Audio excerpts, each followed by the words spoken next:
A'udzubillahi minasyaitonirrajim. Bismillahirrahmanirrahim. Alhamdulillahirabbil alamin. Assalatu wassalamu ala asyrafil anbiya'i wal mursalin wa ala alihi washabihi ajmain. Rabbi syarih sadri wa yassir li amri wahlul 'uqdatam min lisani yafqahu qawli. Sekali lagi kita panjatkan rasa syukur tertinggi-tingginya kehadrat ilahi atas kurnia limpahnya yang menjadikan kita masih berada dalam keadaan sihat walafiat, sempat untuk bertemu dalam sembang petang kali ini. Jadi kita ungkapkan Alhamdulillah atas segala nikmat yang melimpah ruah, dan juga kita sambutkan dengan Allahumma salli ala Sayyidina Muhammad atas anugerah junjungan besar untuk kita. Mudah-mudahan kita terus kekal menjadi pengikut, menjadi hambanya dan menjadi umatnya, dan mengamalkan apa yang sepatutnya yang sudah ditinggalkan oleh junjungan sebagai tanda kita sangat mencintai baginda. Waalaikumsalam Duraidah. Jadi Assalamualaikum diucapkan kepada semua ahli sembang petang yang sempat bersama pada petang ini. Mudah-mudahan petang ini membuat kita di antara petang-petang yang bahagia, insya-Allah. Semalam minta maaf banyak tak sempat hadir atau tak sempat sembang kerana ada kaunseling. Hari ini syukur kita diberi ruang. Mudah-mudahan ruang-ruang yang Allah sediakan pada kita adalah ruang-ruang yang baik. Waalaikumsalam semua. Zarina, okey, Darmawan, okey. Mudah-mudahan kita sama-sama, kita masih lagi menyambung tentang kematian. Kita nak bercakap tentang apakah yang menakjubkan. Kalau kita melihat balik secara imbas ataupun kemarin kita sudah pun bercakap bahawa menghadapi sakaratul maut, pertama kita dikendaki untuk mentalkinkan atau membacakan la ilaha illallah secara perlahan, okey, secara yang sangat santun, secara yang sangat lembut ke telinga orang-orang yang sedang dalam nazak, supaya dia mampu sekurang-kurangnya menyebut sekali la ilaha illallah. Kalau mengikut ciri-cirinya, ciri-ciri orang-orang yang siapa yang patut mentalkinkan? Pertama, anak yang paling disayanginya. Anak yang paling lembut dan paling disukai oleh ibu dan ayah, ataupun disukai oleh kita kata orang yang sedang nazak. Dan maknanya kita pertama dia nak dengar suara yang dia suka dengar. Suara yang syukur alhamdulillah. Okey, silakan. Maka kekuatannya ialah pertama anak yang paling dekat di hati ibu ayah. Kalau ini ibu ayah kita, kalau orang lain tu lain cerita. Tapi mesti orang yang paling dekat, orang yang paling kita kata orang yang paling disukai.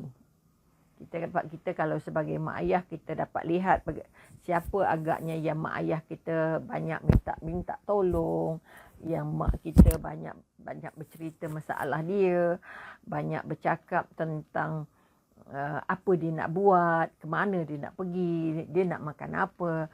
Itu dia antara orang-orang ataupun anak-anak yang lebih dekat di hati anak-anak, di hati ibu bapa. Okey, oleh itu sekali lagi waalaikumsalam Sania. Okay, ada juga yang lain-lain, Wan Farizah, okay, Fazidah, sorry. Kekuatan-kekuatan ini maknanya pertama mestilah menyebutnya dengan penuh santun dan lembut. Okay, dan kalaulah yang nazak itu sudah menyebutnya sekali, menyebutnya sekali, jangan suruh ulang lagi. Kerana ini amat memenatkan dia, amat membosankan dia, kerana ketika itu dia sudah tak ada banyak tenaga. Dan ketika itulah iblis ataupun syaitan sibuk untuk menghalang dia supaya dia tidak mati dalam keadaan menyebut dua kalimah syahadah. Sebab itu sekali lagi kita nak bangun, kita nak bisik betul-betul ke telinganya kalau dia sudah memberi isyarat. Okey, waalaikumsalam. Ni siapa ni pakai rok besar semua ni? Okey. Maka kekuatan-kekuatan yang nak diangkat ialah kita harus belajar adab bagaimana membisikkan atau mentalkinkan. Okay?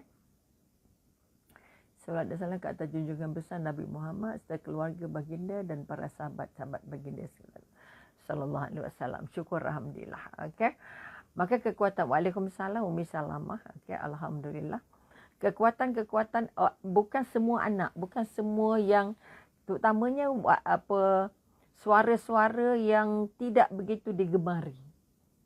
Yang masih hidupnya suka marah-marah, suka jerit-jerit, suka suka mengatakan yang tak cantik.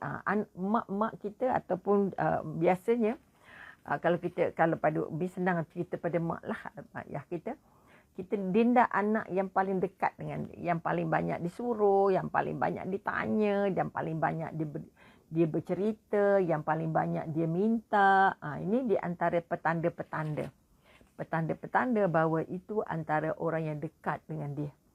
Dan orang itu banyak tahu tentang dia lah daripada anak-anak lain. Okay? Jadi waalaikumsalam semuanya. Ya Allah. Okay? Kekuatan-kekuatan. Okay? Waalaikumsalam semua. Okay. Maka ini di antara. Jadi kalau dia sudah sekali, apa sebab tak boleh? Kalau jika Abu Muhammad Abu Haq hal demikian, kenapa tak boleh banyak kali? Kenapa kalau dia boleh sebut sekali dah, jadikan ayat itu ayat terakhir baginya. Okey? Kerana apa? Apa sebab dia tidak boleh diulang banyak kali? Kerana ditakuti atas dirinya apabila terus diminta untuk mengucapkannya, dia akan memberatkan dan merasa bosan.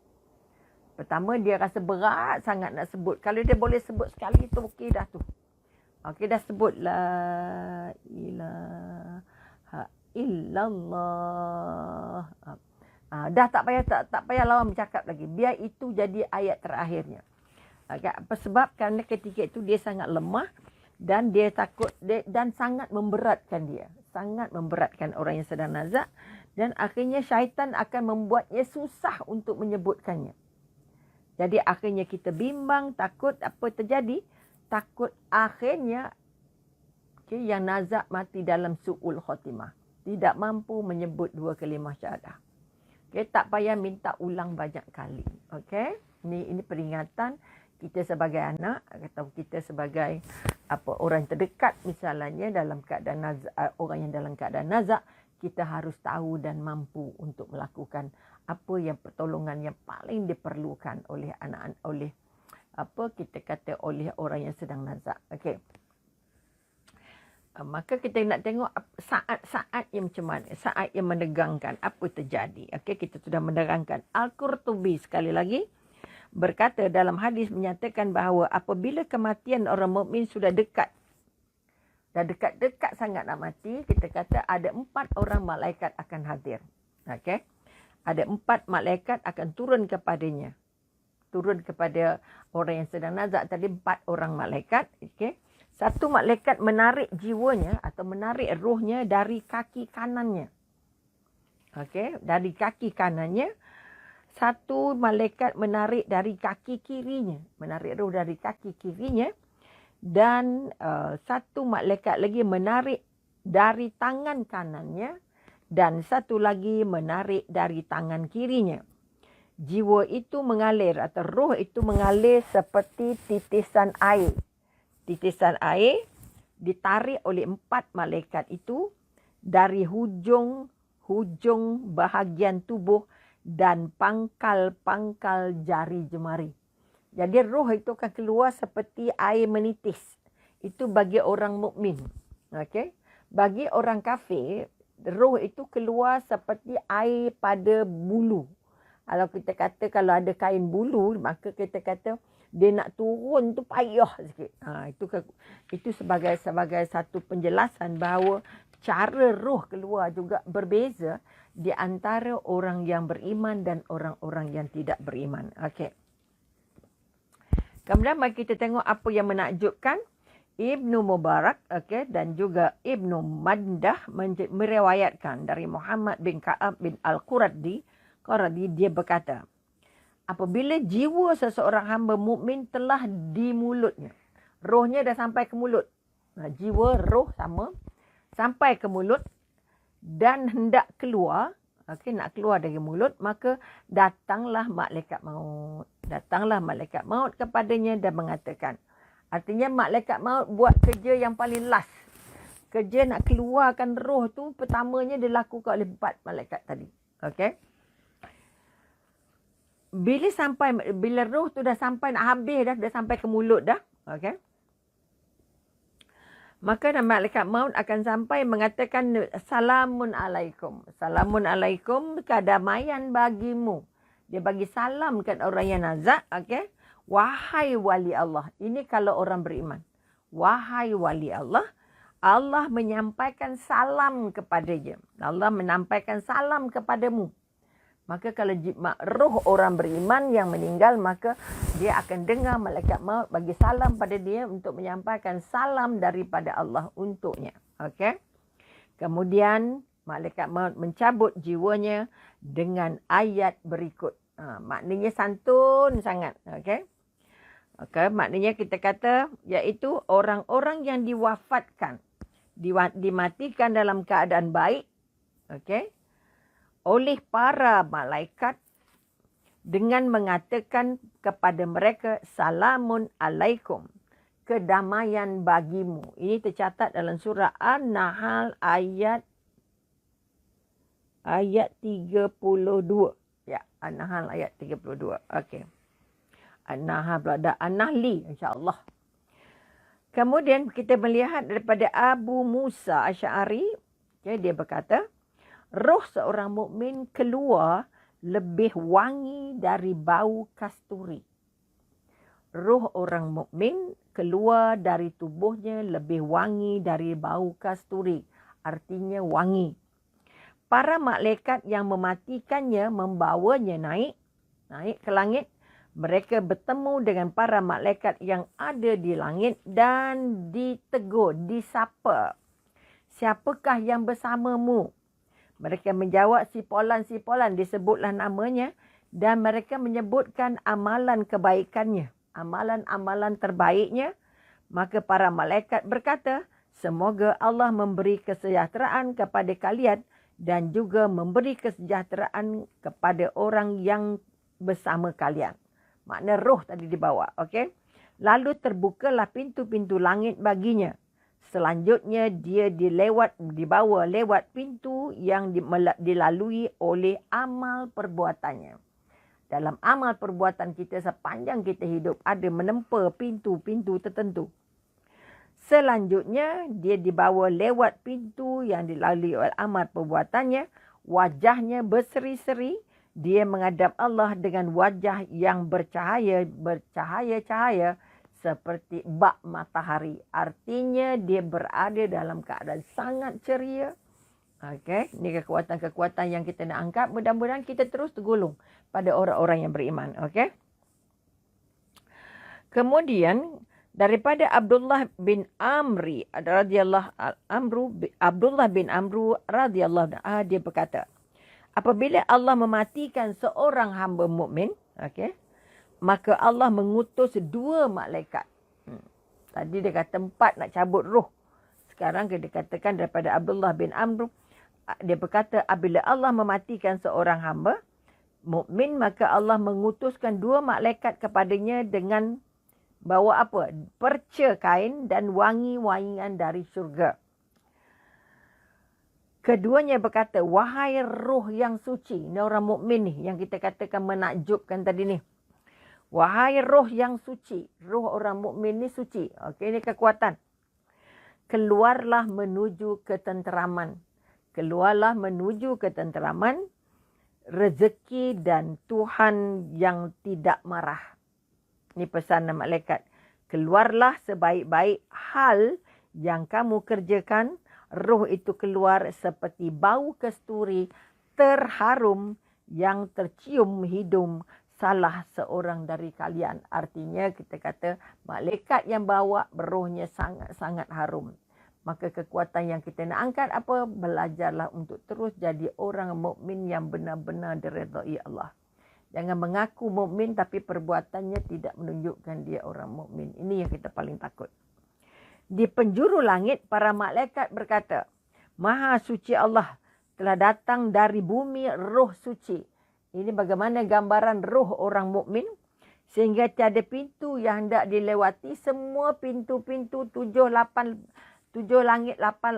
lapis langit itu pun semua pintunya terbuka. Tak ada seorang malaikat pun kecuali mendoakan keselamatan dan syafaat baginya. Okey. Sampai dia dihadapkan kepada Allah, lalu para malaikat bersujud sebelumnya seraya berkata, wahai Tuhan kami, inilah hamba-Mu, sipolan-sipolan disebut namanya, kami telah mematikannya, engkau maha mengetahui tentangnya. Okey, dihadapkan kepada Allah. Allah pun berfirman, suruhlah dia untuk sujud. Lalu jiwa itu atau roh itu pun sujud.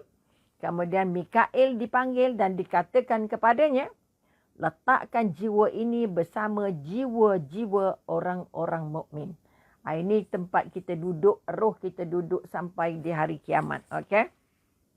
Sebab sampai di hari kiamat, baru roh itu akan dipulangkan balik kepada jasad.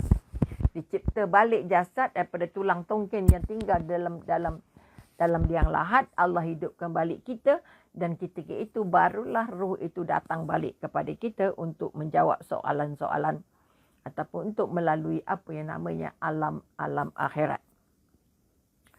Okey. Ia pun disemayamkan di kuburnya. Di kuburnya yang telah dilapangkan. Maknanya orang yang kita katakan yang orang mukmin tadi, yang rohnya wangi tadi, yang rohnya disambut oleh malaikat tadi, dia pun disemayamkan di kuburnya. Dibawa balik ke kuburnya kerana apa? Nak melalui alam barzah. Okay, nak melalui alam barzah, nak berjumpa dengan Munkar dan Nakir. Okay. Maknanya roh itu naik ketika jenazah itu diurus, dimandikan, dikapankan, sampailah dia dikebumikan. Sampai dikebumikan, baru roh tadi dipulangkan balik kepada jasadnya untuk bertemu dengan Munkar dan Nakir. Okay. Dia pun disemayamkan di kuburnya yang telah dilapangkan untuknya. Kubur yang tadi 5 kaki kali 3 kaki itu dilapangkan, panjangnya 70 dan lebarnya 70. Artinya seluas-luas. Di dalamnya dibakar wangi-wangian. Okay, dan dibentangkan sutera dalam kuburnya. Jika dia mempunyai sesuatu dari Al-Quran, jadi suka baca Quran, maka sesuatu itu akan meneranginya. Quran akan jadi penerang dalam kuburnya. Namun jika dia tidak ada, maka dijadikan baginya cahaya seindah matahari. Dibukakan baginya satu pintu ke arah syurga. Okay, sehingga dia dapat melihat tempat duduknya di syurga pada waktu pagi dan waktu petang. Ini kenikmatan orang-orang yang meninggal dalam keadaan benar-benar beriman. Inilah kematian yang Allah nak kita lalui. Inilah keadaan yang Allah nak kita jumpa. Okay, sebab itu kekuatan yang nak dibangun. Baikilah diri supaya benar-benar menjadi orang mukmin yang diterima Allah. Okay, ini kekuatan. Itu di antara perkara yang menakjubkan. Okay.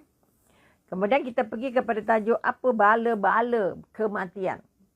Apa kesulitan-kesulitan kematian. Kalau di sini, bala maknanya kesulitan. Okay, kesulitan kematian ada 3.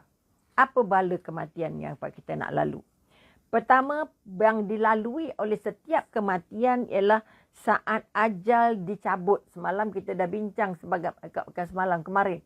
Macam mana sulitnya ajal itu nak dicabut, sakitnya ajal itu nak dicabut. Sakitnya lebih sakit daripada dipancung dengan pedang. Sakitnya lebih sakit dari dibelah bertubuhnya. Sakitnya lebih sakit daripada digunting. Okey. Maka sebab itu kita kata sangat-sangat sakit. Kita dah bincang panjang kemarin tajuk itu. Okey, boleh tengok rakamannya kat mana-mana. Kerana sakaratul maut itu sangatlah sakit. Tak ada sakit yang kita pernah lalu selain daripada sakit sakaratul maut.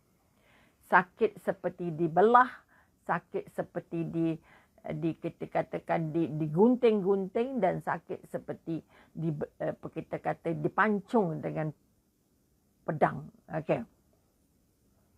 Apa bala kematian yang kita jumpa? Pertama, penderitaan saat ajal dicabut. Kalau dia orang mukmin, insya-Allah ajalnya dicabut ataupun rohnya dicabut dalam keadaan tapi tetap sakit. Kalau Rasulullah saja sangat sakit, apalah lagi kita. Rasulullah saja sangat-sangat sakit sampai berdoa, ya Allah, bila anaknya Fatimah melihat ayahnya sangat sengsara ketika dalam sakaratul maut ataupun menahan sakitnya hingga mengambil air diletakkan dalam mangkuk dan diusapkan ke mukanya. Menandakan sakitnya. Macam mana Nabi nak legakan sakit sakaratul maut, dia minta air, dia rendam tangannya dalam mangkuk dan dia bawa ke mukanya. Sehingga putrinya menangis, wahai ayahanda. Tapi bila dia melihat atau Rasulullah melihat putri yang menangis, janganlah kamu menangis wahai Fatimah, kerana selepas sakit ini ayah kamu tidak jumpa lagi sebarang kesakitan. Okey. Dan akhirnya Nabi berdoa, ya Allah Tuhanku, mudahkanlah aku untuk melalui, tolonglah aku untuk melalui sakratul maut. Jadi daripada doa itu jelas menunjukkan bahawa sakratul maut pada siapa pun sangat-sangat sakit. Kecuali mereka yang meninggal dalam perang fisabilillah, okey, mati syahid. Itu yang tak sakit sebab dia syap. Macam tu. Okey. Apa kesulitan yang kita jumpa? Okey, balak yang kita jumpa dalam kematian ada 3. Okey. Pertama, kita kata penderitaan saat ajal dicabut sebagaimana yang telah kita sebutkan kemarin. Okey. Itu yang pertama. Semua orang akan lalu. Semua orang akan lalu sakaratul maut. Okey. Bala yang kedua. Apa bala yang kedua yang kita nak kena tahu supaya kita dapat elak diri? Diperlihatkan susuk malaikat maut. Keadaan dipertunjukkan keadaan malaikat maut tu sebenarnya macam mana rupanya. Okey. Sehingga kita kata, sehingga relung jiwa kita ni terhinggapi oleh perasaan takut dan ngeri. Makna rupa malaikat maut tu sangat-sangat menakutkan kita dan mengerikan. Okey.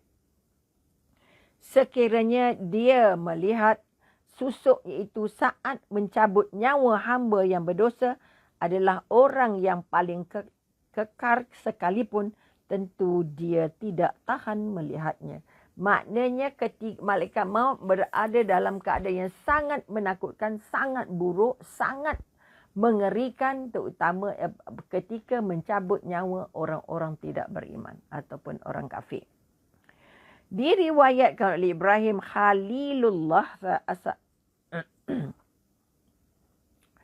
okey, bahawa dia berkata kepada malaikat maut, mahukah engkau memperlihatkan kepadaku susuk tubuhmu ketika hendak mencabut nyawa orang-orang kafir? Malaikat menjawab, okey, engkau tidak akan tahan melihatnya. Okey. Engkau tidak akan melihatnya. Ibrahim berkata, tahan, boleh kot, aku nak tengok macam mana engkau sebenarnya. Okey. Malaikat berkata, berpalinglah dulu dariku. Maka dia suruh Ibrahim pula ke tepi dulu. Ibrahim Khalilullah. Okey. Siapa Ibrahim Khalilullah ini?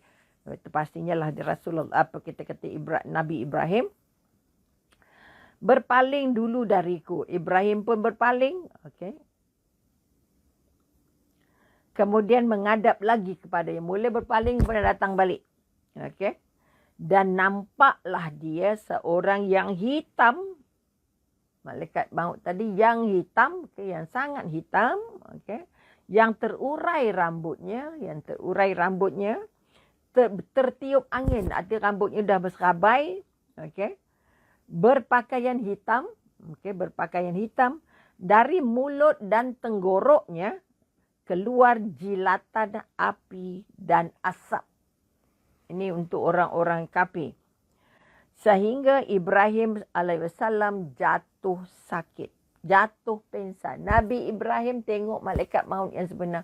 Dalam keadaan yang dia pamerkan itu, akhirnya Nabi Ibrahim pingsan. Okey, Nabi Ibrahim AS pingsan.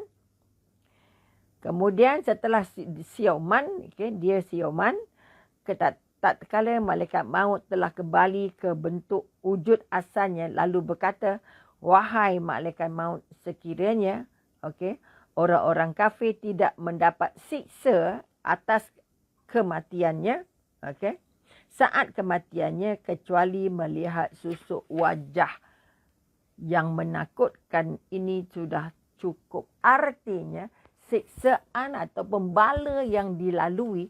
Yang kedua ialah melihat susuk bentuk rupa malaikat maut. Kalau orang kafir tu dah belum dia bagi tahu lagi dosa-dosanya, belum dia bagi tahu lagi siksanya, dengan melihat wajah susuk malaikat maut dia dah tersiksa dah. Dah siap tersiksa. Belum lagi dicabut dalam keadaan tersiksa. Okay, ini kekuatan-kekuatan yang kita nak angkat. Okay? Sebab itu Abu Hurairah meriwayatkan dari Nabi SAW yang bermaksud sesungguhnya Daud. Ini cerita Abu Hurairah pula. Tadi maknanya kita kata balik kedua bila mereka melihat susuk malaikat maut yang sangat buruk. Menjadi satu penyiksaan kepada orang-orang kafir. Okay. Sebab itu dia akan melalui penyiksaan yang sangat hebat. Tetapi dengan tengok malaikat maut dia itu dah tentu siksa dah. Menambah beratnya siksa-siksa. Okay. Satu hari kata kita, ini satu lagi hadis. Abu Hurairah meriwayatkan dari Nabi SAW. Okay. Ini cerita macam mana melihat malaikat maut. Okay. Sesungguhnya Daud AS adalah seorang yang pencemburu. Semua Nabi ini cemburu. Cemburu artinya sehingga apabila dia keluar rumah tentu menutup pintu-pintunya. Okay? Maknanya dia tidak bagi siapa-siapa masuk, dia tak bagi siapa-siapa keluar. Isterinya tinggal terkunci di dalam. Okay. Satu hari dia menutup pintu dan keluar rumah. Ini Nabi Daud. Nabi Daud bercerita. Okay? Namun isterinya dikejutkan oleh seorang laki-laki yang berada di dalam rumahnya. Sehingga dia menegur. Okey. Maknanya isterinya tahu bahawa suaminya bawa tutup pintu dah. Okey. Macam mana ada orang masuk dalam rumah. Okey. Maka kekuatannya apa? Siapa yang memasukkan lelaki ini? Okey. Jika Daud datang tentu dia akan mendapat kemurkaannya. Jadi isterinya kata, kamu ni siapa? Macam mana kamu boleh masuk? Aku tahu Daud dah kunci pintu dah. Kalau Daud balik, tentu kamu kena marah. Kata, okay? Maka orang itu menjawab. Aku adalah orang yang tidak takut kepada raja-raja dan tidak dapat dicegah dengan tirai. Tak boleh nak ditahan-tahan dengan dinding, dengan apa. Daud pun berkata, kalau begitu, demi Allah, tentulah engkau adalah malaikat maut. Dia Nabi tahulah kot kan. Dan Daud pun tetap pada tempatnya. Maknanya kekuatan yang kita nak faham bahawa malaikat maut rumah terkunci ke, peti terkunci ke, duduk dalam tembok besar ke, tembok tebal ke, malaikat maut tetap boleh sampai. Jangan kata malaikat maut tak boleh masuk peti ke, tak boleh masuk atap. Dok. Okay, ini kekuatan pertama yang kita nak beritahu, malaikat maut akan ready anytime. Diriwayatkan pula oleh bahawa Isa alaihissalam, tadi Ibrahim alaihissalam, sekarang Isa alaihissalam, sebelum itu Nabi Daud alaihissalam, okay, melewati sebuah tengkorak. Okay, Nabi Isa pernah jumpa sebuah tengkorak, lalu menendangnya dengan kakinya. Ditolakkan kakinya. Dia berkata, berbicaralah dengan izin Allah. Okay, Nabi Isa boleh menghidupkan orang mati kan? Okay. Maka tengkorak itu pun berkata, wahai Ruhullah, okay, aku seorang raja pada masa tertentu dan dia menerangkannya ketika aku duduk di atas tahtaku memakai mahkotaku, pasukanku berada di sekitarku dan dayang-dayangku di atas pelaminan istana, aku dikejutkan oleh kehadiran malaikat maut. Dalam keadaan bermewah-mewah tadi itu, raja yang sedang duduk di takhta tadi didatangi oleh malaikat maut. Sehingga seluruh anggota tubuhku menjadi longlai di hadapannya. Siapa tengok malaikat maut memang lemah longlai. Kemudian jiwaku melayang kepadanya, artinya dicabut nyawanya. Seandainya malaikat tidak datang, tentu pertemuan itu tidak ada perpisahan.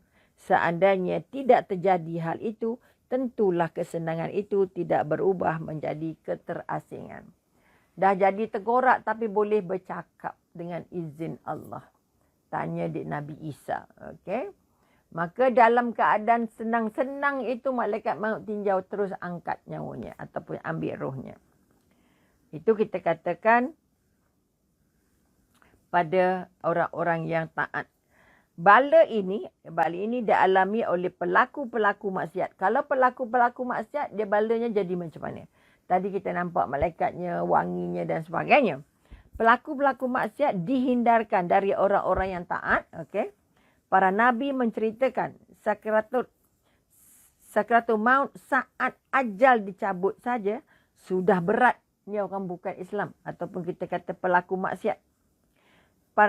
Kita kata belum lagi ketakutan-ketakutan yang dirasakan oleh siapa yang menyaksikan susuk malaikat maut. Tengok malaikat maut dia dah cukup siksa dah. Dia cukup takut dah. Okay? Kerana apa? Susuk yang datang untuk mereka yang melakukan maksiat adalah susuk yang sangat menakutkan. Okay? Sangat mengerikan. Sangat mengerikan. Okay? Jikalau dia melihat dalam tidurnya di malam hari, tentu kalaulah dia nampak malaikat maut tu datang ketika dia bermimpi, maka tentulah umurnya dipenuhi dengan apa? Dengan perasaan susah. Ya Allah, macam ni malaikat maut ni, ya Allah. Okay? Bagaimana seandainya dia menyaksikan dengan mata kepala ketika kematian menjemput. Maknanya kalau kita mimpi jumpa malaikat maut pun kita dah sudah sangat takut. Sangat-sangat takut. Apalagi apabila berjumpa secara benar. Nak bagi tahu kita, rupa malaikat maut pada mereka yang buat maksiat sangat-sangat mengerikan. Sangat-sangat menakutkan. Okay? Sedangkan orang-orang yang taat akan melihat dalam susuk yang seelok-eloknya. Elok dan indah. Kita nak memilih untuk jadi orang beriman. Nak memilih jadi orang beriman kerana kita nak jumpa malaikat maut dalam keadaan yang seelok-eloknya. Okay? Ikramah meriwayatkan dari Ibnu Abbas bahawa Ibrahim AS adalah seorang pencemburu. Okay? Dan punya sebuah rumah yang dijadikan tempat ibadahnya. Apabila dia keluar, maka rumah itu ditutupnya. Di Ibrahim. Suatu hari ketika dia kembali dan masuk ke dalam rumah ibadahnya itu, dia dikejutkan oleh seorang lelaki dari dalam rumahnya.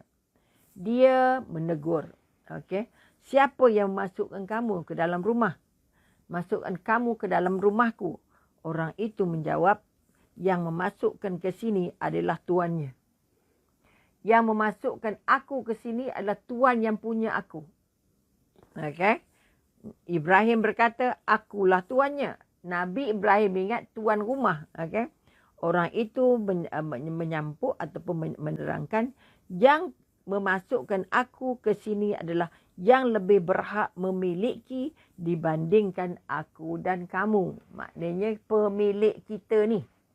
Yang masukkan aku ni pemilik aku, pemilik kamu dan pemilik aku. Okay? Sebab itu kita tak ada milik apa-apa. Semua yang Allah punya. Kalau kita mabuk menjaga apa yang kita milik, akhirnya kita lupa Allah. Okay? Kemudian,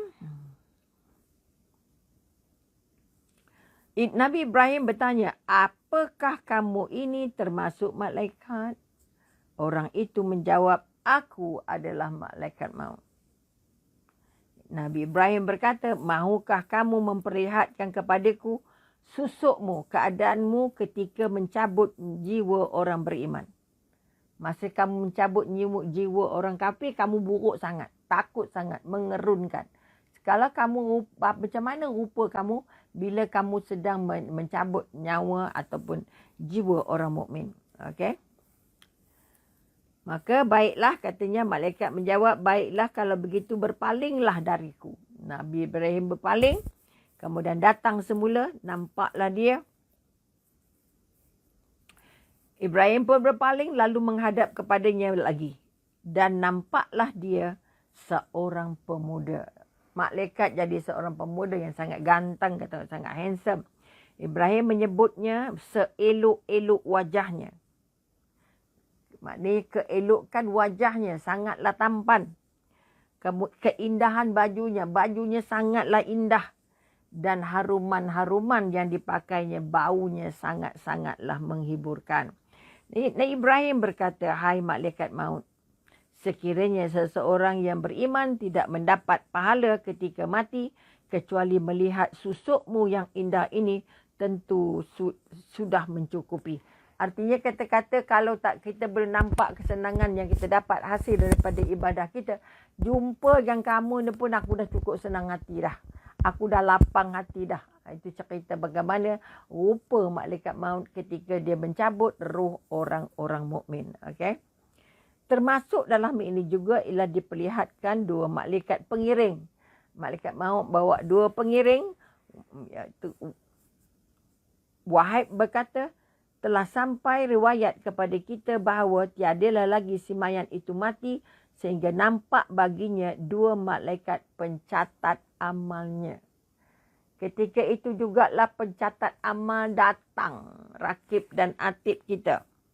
Jika dia seorang yang taat, maka dua malaikat itu berkata kepadanya, semoga Allah membalas kebaikan kepadamu terhadap apa yang kamu lakukan kepada kami. Betapa kamu telah mendudukkan kami dalam majlis kebajikan dan menghantar amal soleh kepada kami.